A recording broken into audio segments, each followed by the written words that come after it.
but speaking of childhoods and potentially ruining them, Netflix is in talks with Nintendo. Yes. About making a live-action Legend of Zelda TV show. Yeah, I almost bought a Angry Elf bomber because of this. Yes. Yes, but it was $18, so... No, Nintendo. I'm not that big of a Zelda fan. I am a Zelda fan, though. I have very vivid childhood memories. I'm glad you brought that up. Where me and my brother and my sister, we all saved our allowances, worked all these chores together, and saved up to buy an NES in that gold Legend of Zelda. Gold plastic plated cartridge. Oh, and just rocked it. Rocked it. And it's amazing how nowadays if you like pick up an emulator or something like that and you return to the game, how something that, not to date me too much, but played, decades ago, just like, wow, this is just like riding a bicycle. I know where all the hidden caves are. I know where to put the bomb. I know how to navigate through this graveyard. It's no problem. I know how to beat this boss. Love it. Yeah, Zelda was one of those games that was incredibly important to me in my childhood. And I had the same kind of experience with you. I, at one point, won a contest at my elementary school for selling the most gift wrap, like wrapping paper. And the prize was like a $50 gift certificate to Toys R Us. And I took that and I immediately bought Legend of Zelda Wind Waker. How'd you sell the most gift wrap? I don't remember, but I assume my mom did a lot of it. Yeah, right. But it was just one of those things. I grew up with the Nintendo 64 versions of it, the Ocarina of Time, Majora's Mask, those. I played those for hours. That was actually Ocarina of Time was my first experience with zombies. That was a game. Well, that game was like kind of groundbreaking in itself too.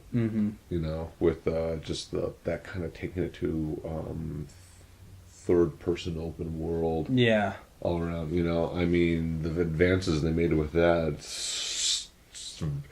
totally influenced RPGs. Yes. 100%. For years and years and years to come. They're all kind of go back to that game. Yeah. They're all trying to capture that kind of childhood wonder of riding around this open world that was unlike anything you could have ever imagine. I remember how happy I was when I got able to ride that horse around. Yeah. It's fine. But yeah, well, let's talk about this. Netflix. Okay. Netflix, of course, has had a very successful series. They've had House of Cards, which was critically acclaimed. I don't think won any awards, but was definitely nominated for some. They've had Orange is the New Black, again critically acclaimed. I've only heard good things about Hemlock Grove. Right. That's another one. Marco Polo. Original of course. Netflix series. Netflix has been knocking out of the park with their series. We actually did the math in this. In the shop. Right? Yeah. Okay. Full disclosure, I work for a comic book shop, right? So we have plenty of time to talk about silly stuff.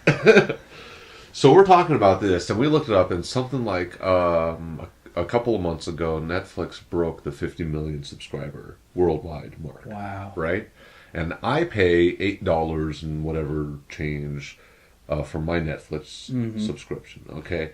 So just if 8's the low bar, and I think it is because I'm pretty cheap, 8 times 50 million, that's a wad. That's close to $500 million a month, guys.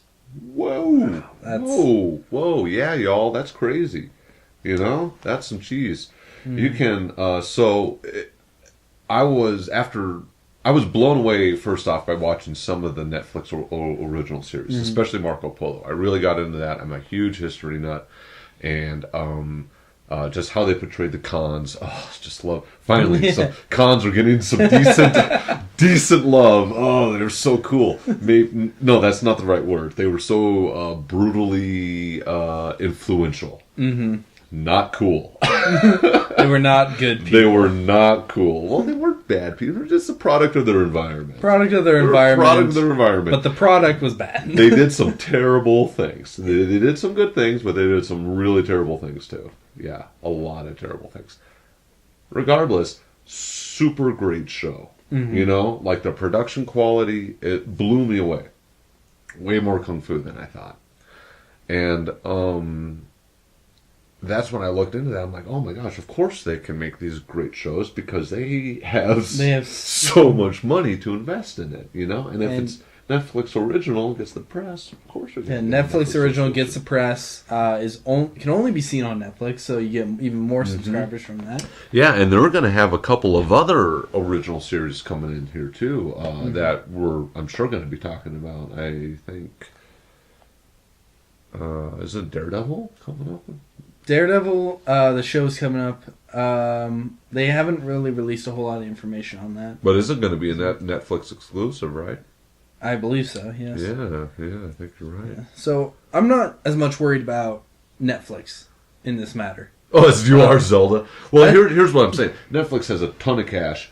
I don't think they're going to screw it up. Yes. Nintendo is the problem. That's true. This. Oh, yeah, because 1993 Super Mario Brothers movie. All right. Yeah, I'm going to bring that up because... Point taken, yeah. You had a... Because this is live action. This is not live animation. You know, for all of us who have fond memories of the Zelda and the Mario Brothers, like, cartoons. I mean, even... not the same. Even the Legend of Zelda cartoon that they put out in the late 80s, I think it was 89... ran 13 episodes and was universally panned.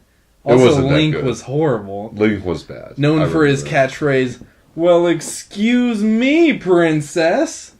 Yeah, I remember that. In the least Link way ever. It was terrible. It was so. Well, it wasn't terrible, but it was not a good representation. It was not. Yeah. And I'm worried about Nintendo's kind of half in this. I think, I don't know, what is that? Why does Nintendo, when they try to make live action stuff, fail with American audiences? Is there fail with all audiences? That movie lost, I think, $30 million. It was not a good movie. Yeah. Did it? Really? I think. Jeez, that's a lot for 93. I think it was a $50 million budget. It made back 20. Oh my gosh. I saw it in theaters. I participated. Sorry, you were part of that 20. I'm part of that 20. I gave my chunk. Jeez. Yeah, but it wasn't good. No, that was terrible. Yeah, it didn't fit the theme or any of the history of Mario Brothers. Well, here's the thing, though. It has the Netflix brand on it. Mm-hmm. I don't think Netflix is going to let it be terrible. Yeah, I would agree. Yeah, I have higher hopes for it. I'm going to be optimistic in this. I'm going to be optimistic. Yeah, I want to be optimistic, I want it to be good so bad. Yeah, because, they've already screwed it up, so they know what not to do. Yeah. But making it live action makes it difficult because you have... Man, if you pick the wrong actors, that could really screw it up. Mm-hmm. Yeah. And what point in the story are they going to address, you think? What point in the story or what version of Link? There's so much kind of background information and material that's already out there. Oh my gosh, yeah. I mean, you start looking at like all the background information on just Hyrule and everything. It literally fills volumes. Yeah. And Netflix released a quote about it recently that I think will shed some light. I'm not sure if this is good or bad, but they described the upcoming series as, and I quote, Game of Thrones for a family audience. Okay. I don't know. What? Yeah. That makes no sense. Holy I cow. can't think of any part of Game of Thrones that would be, it's just riding horses. That's all it's going to be. That's the only part of Game of Thrones that's family appropriate. It's high fantasy setting? You should have said Hobbit. Oh my gosh. Why did you pick Game of Thrones? Because there's political intrigue, sort of. Royalty's kind of involved. Oh my gosh. This is why I'm nervous. Yeah, my expectations suddenly just drop with that statement. You know what? I hope they're just trying to attract attention. Yeah, I hope. I think they're just name dropping Game of Thrones. I sincerely hope they're trying to piggyback on the fame of Game of Thrones. Just piggyback on that. But you don't need to. It's freaking Zelda. Legend of Zelda's been around longer than Game of Thrones, I believe. You know, certainly in its popularity. I knew about Legend of Zelda a long time before I knew about Game of Thrones. Oh my gosh. Wow. Yeah, so maybe it's going to be... See, I'm here concerned about, like, are they going to screw up the scene where he gets his boomerang? You know? No, it's going to be... No, it's, oh my gosh. This gritty, hulked-out Link facing Ganondorf from across a battlefield. Right. Oh my god. There's just going to be political struggles and betrayal and stuff. Yeah, Nobby's gonna stab him at one point. Drunk with power. You know? Oh my gosh. Yeah, there's a few things that make me nervous about this, but I'm going to remain optimistic as much as possible. Hope for the best. And I guess we'll learn more about it as it gets closer, because this is just kind of being announced as of right now. Yeah, we'll see how it is. You know, I think this is something that we'll keep tabs on for sure. You know, and when they release trailers, casts, all that kind of stuff, we'll keep you up to date on that. Yeah, because this is something that I just need this to be good for my life to make sense anymore. I know, you know, like, don't screw this one up. Yeah, this is your second chance, Nintendo. Don't do Game of Thrones for a family audience. Don't try Game of Thrones for a family audience. That won't work ever. Oh well.